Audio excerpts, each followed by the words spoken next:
안녕하세요. 한국전통음악과 21세기 강좌를 맡은 전남대학교 국악학과 작곡전공 교수 윤혜진입니다.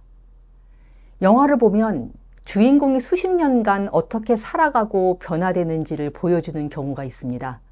때로는 현재의 상태를 먼저 보여준 후에 과거부터 현재까지 어떤 삶의 여정을 살아왔고 그로 인해 어떻게 현재의 그가 되었는지 말해주기도 합니다.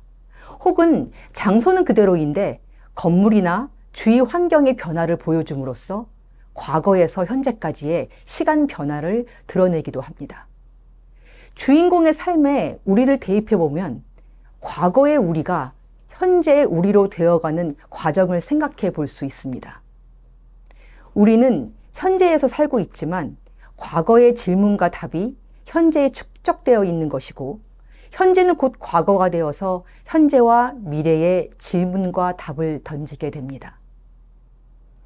한국 전통음악의 과거, 현재, 그리고 미래를 우리 삶의 시간적 흐름과도 같이 생각해 보면 한국 전통음악과 21세기라는 주제가 좀 더 쉽고 흥미롭게 다가갈 것으로 봅니다. 제1주차 강의는 한국 전통음악이 현재에 어떻게 살아 움직이는지 생각해 보는 시간입니다. 전체 강의 내용은 크게 4부분으로 나뉘는데요. 첫 번째, 한국 전통음악의 특징. 두 번째, 전통음악의 과거와 현재. 세 번째, 전통음악과 21세기 대중음악. 그리고 네 번째, 한국 전통음악의 현재와 미래입니다. 이번 시간에는 한국 전통음악의 특징, 그리고 전통음악의 과거와 현재에 관해 생각을 나눠보겠습니다. 우선 한국 전통음악의 특징을 간단히 살펴보고자 합니다. 한국 전통음악에는 궁중음악, 풍류음악, 민속음악, 무속 및 종교음악 이렇게 여러 갈래가 있지만 크게 나누어 보면 궁중 전통과 민속 전통의 음악으로 구분해 볼 수 있습니다. 두 계통 음악의 특징을 하나씩 꼽는다면요. 종합공연예술과 구두 청각 전통입니다. 우선 종합공연예술은 노래, 악기 연주, 춤으로 이루어진 총체입니다. 이로부터 성악, 기악, 무용의 예술 장르가 파생된 것으로 볼 수 있습니다. 궁중 전통의 음악은 국가 행사를 비롯한 의례에서 꼭 필요한 부분입니다. 특히 제사와 의례는 상고시대부터 국가의 중요 행사였고 하늘과 땅을 향해 드리는 제사 의례에 있어서 말, 노래, 움직임, 그리고 악기 연주는 의식의 절차를 구성하는 필수 요소들이었습니다. 또한 궁중 연양 의식에서 연행되는 정제도 무용수의 노래와 춤, 그리고 악기 연주로 이루어집니다. 궁중의 제사 의례나 여러 의식에서 목적이 담긴 말과 노래, 움직임, 그리고 악기 연주는 모두 하나로 엮어진 종합공연예술의 특징을 지니고 있습니다. 따라서 궁중음악에서 성악과 기악은 처음부터 독립적인 범주가 아니라 종합공연예술 총체에서 파생된 것임을 파악해 볼 수 있죠.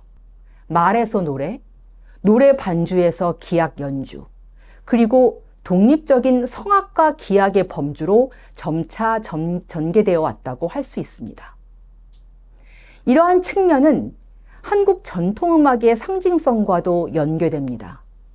특히 형식을 중시하는 궁중음악과 종교음악에서는 소리보다 의미와 상징에 더 무게를 두고 있습니다.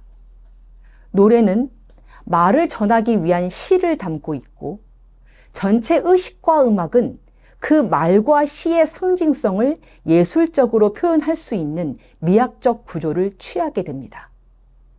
또한 재래의식에서 사용되는 악기의 색깔과 문양, 위치, 연주자 배치 등도 상징적 의미를 지니는데요.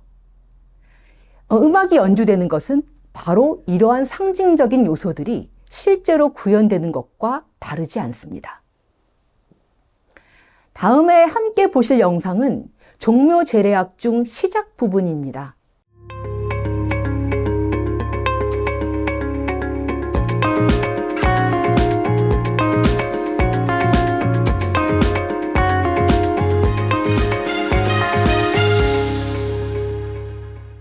종묘제례악은 말, 악장, 일무, 악기 연주 이 모두가 포함된 제례악입니다.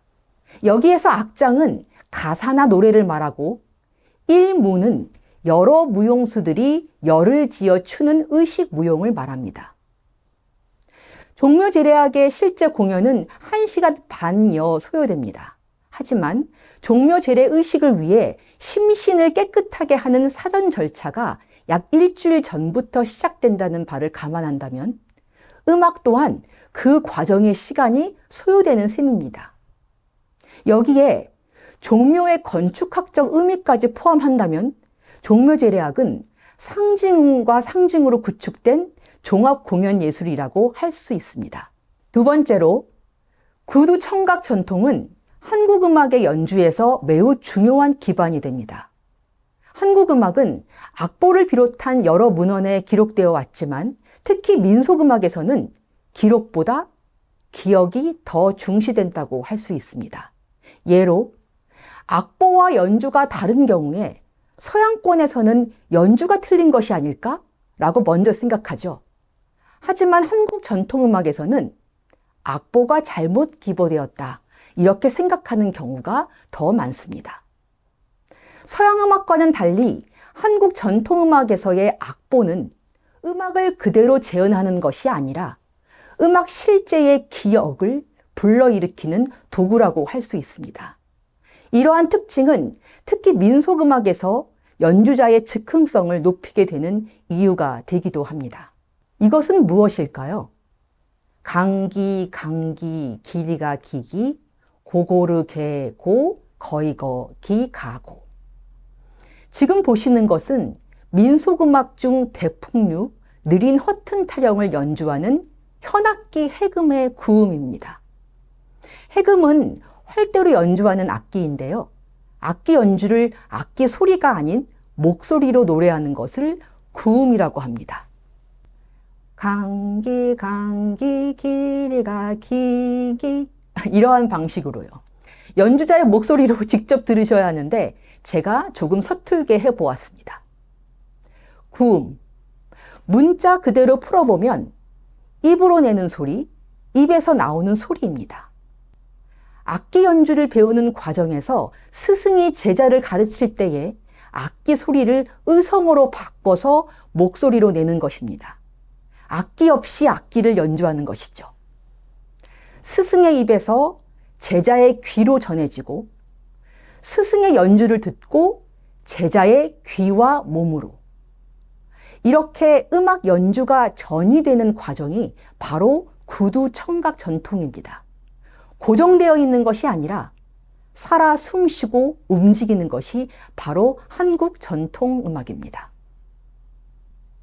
종합공연예술 그리고 구두 청각 전통 이 두 가지가 한국 전통음악의 특징을 대표하지는 않지만 그 음악이 어떻게 전개되었는지 이해하는 데에는 조금이나마 도움이 되었기를 바랍니다.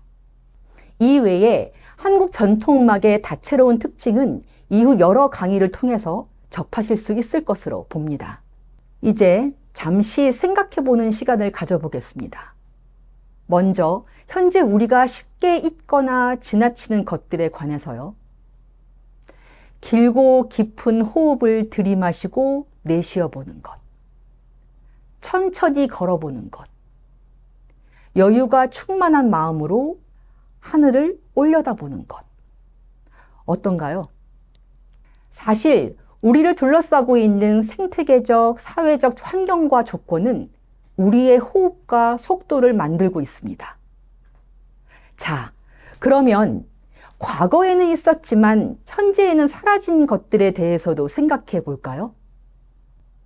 대문 밖에서 편지 답신을 초조하게 기대하는 일도, 언제 올지 모르는 엄마를 마냥 기다리는 일도, 물건을 사기 위해 이곳저곳 돌아다니는 번거로움도, 새로운 뉴스를 알 수 있는 아침 신문도, 이러한 과거 기다림의 시간은 현재의 빠른 속도와 편리함의 뒤편으로 사라졌습니다. 현대가 추구하는 속도감은 우리 일상에는 편리함을 주는 동시에 상대적으로 기다림의 마음은 작아지고 우리가 지나치는 것 또한 많아집니다. 우리의 일상은 현대가 추구하는 빠른 속도와 그에 맞는 실행 방식을 따르고 있고 여기에 문화 또한 적응해 나가는 경우가 많습니다. 지금 21세기에서 한국 전통음악이 과거의 음악으로 여겨지는 이유들 중 하나는 현재의 일상 호흡과 다르기 때문입니다. 긴 호흡과 여유가 충만한 마음과 걸음, 그리고 자연과 인간이 더불어 함께하는 전통음악의 호흡이 현재의 호흡과는 다르기 때문입니다. 한국 음악은 궁중에서 연양된 음악, 문인의 음악, 풍류음악, 민속음악, 종교음악 등 상징이 형식이 된 음악부터 예인들의 즉흥성 높은 음악까지 그 음악 장르의 범위가 매우 넓습니다. 여기에 지역마다 독특한 특징을 지니는 민속음악과 무속음악까지 고려한다면 매우 다양한 음악 양상이 펼쳐져 있다는 것을 알 수 있습니다. 이러한 한국 전통음악이 현재 21세기 대중에게는 과거의 음악, 오래된 음악으로 다소 제한적으로 인식되고 있죠. 이런 데에는 현재 일상과는 다른 호흡과 속도로 한국 음악이 구축되어 왔기 때문입니다. 한국 전통음악은 과거로부터 현재까지 이어져 온 음악입니다. 21세기 우리에게는 그 이전 시기부터, 19세기의 그들에게는 그 이전 시기부터, 그리고 15세기의 그들에게는 그 할머니의 어머니의 아버지의 그 조상 때부터 대대로 이어져 온 음악이 바로 전통음악일 것입니다. 다시 말하자면 전통은 과거와 현재의 경계로 나뉘는 것이 아니라 지속적으로 연계되는 것입니다. 다만 역사, 문화 혹은 특정한 기준에 따라 나뉜 시대의 기조와 흐름에 따라 전통은 과거에 머물기도 하고 현재에 유지되기도 하며 새롭게 갱신되기도 합니다. 이렇게 본다면 현재 남아있는 한국 전통음악은 일제강점기의 암울한 시기도 견뎌낸 생존한 음악입니다. 한편 20세기 후반 국악의 대중화라는 기치는 한국 전통음악이 대중적 지지의 필요성을 강하게 필요로 했기에 주창된 것입니다. 이후 한국 전통음악 본연의 의미와 미학적 가치와는 별개로 대중화, 대중성, 관객의 호응도 등은 시대적 변화 속에서도 한국 전통음악이 당대 많은 사람들의 사랑을 받기 위한 방향이었습니다. 이는 21세기에 들어 더 강하게 그리고 다양하게 펼쳐지고 있습니다. 한국 전통음악과 21세기, 이 두 공간을 연계하는 가장 보편적인 단어는 바로 대중성이 아닌가 싶습니다. 여기에 동의하는 여부와는 상관없이 현재 많은 사람들이 전통음악에 관심을 가지게 되는 계기는 21세기의 시대적 대중성에 부합하는 공연입니다. 한국에서 대중음악 시장은 매우 크고 섬세하게 나뉘기 때문에 대중을 특정하거나 특징화할 수는 없습니다. 그러나 현재 대중음악을 선호하는 이들에게 호응을 얻는 음악 중에서 전통음악을 활용한 대중음악이 있기 때문에 한국 전통음악이 현재의 확장성을 띠게 된 측면이 있다고 봅니다. 현재 21세기 한국 전통음악은 크게 세 가지 흐름으로 나누어 볼 수 있습니다. 우선 첫 번째, 전통음악을 원형 그대로 연주하거나 문헌에 남아있는 음악을 복원하는 것. 이 흐름은 과거로부터 전승되고 이어진 정통성을 중시한 공연입니다. 개인적으로 매우 중요하게 생각하는 흐름인데요. 이러한 흐름의 공연은 전통음악에 관한 다른 강의들에서 감상하실 수 있습니다. 그리고 세 번째, 전통음악을 토대로 한 새로운 음악을 만드는 흐름, 이것은 국악 작곡을 비롯한 다양한 분야에서 시도됩니다. 이 강의에서는 한국 전통음악을 처음 접하시는 여러분을 위해 두 번째, 시대적 대중성을 염두에 두고 전통음악과 대중성을 연계하는 것, 이 흐름을 중심으로 이야기하고자 합니다. 다음 시간부터는 전통음악과 21세기 대중음악을 비교하면서 함께 생각 나눠보겠습니다.